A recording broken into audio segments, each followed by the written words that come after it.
నమస్తే భీమారావు గారండి. నమస్తే నమస్తే సుబ్బారావు గారు. ఏమిటండి అలా డల్గా ఉన్నారు? ఏం చెప్పమంటారండి, మా ఆవిడ నా మాట అస్సలు వినట్లేదు.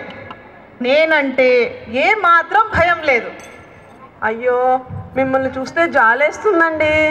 మా ఆవిడికి నేనంటే హడల్. నన్ను చూస్తే గజగజ వణికిపోతుంది.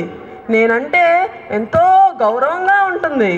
మిమ్మల్ని చూస్తే చాలా ఈర్ష్యగా ఉందండి.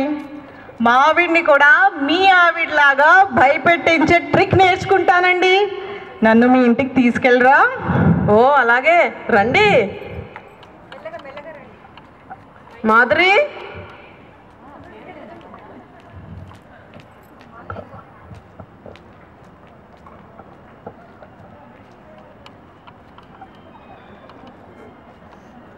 మాధురి, ఒసేయ్ మాధురి, ఏం చేస్తున్నావు లోపల?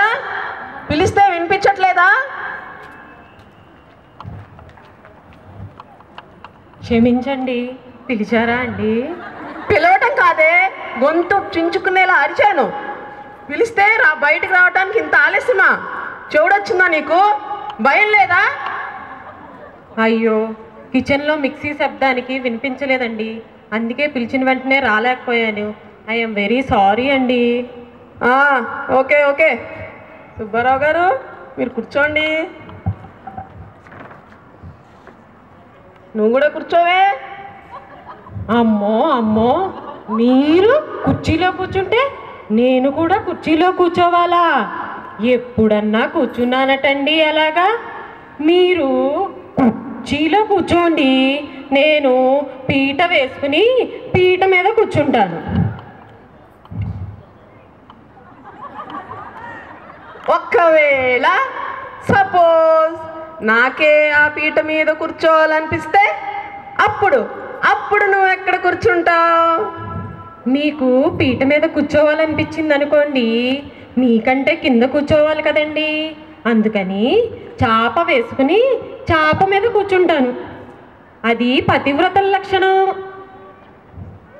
సపోజ్ ఒక్కవేళ నాకే ఆ చాప మీద కూర్చోవాలనిపిస్తే అప్పుడు అప్పుడు నువ్వు ఎక్కడ కూర్చుంటావు? మీకు చాప మీద కూర్చోవాలనిపించింది అనుకోండి, మీతో పాటు సమంగా కూర్చోవటం ధర్మం కాదు కదండి. అందుకని గుంత తీసుకుని గుంతలో కూర్చుంటానండి.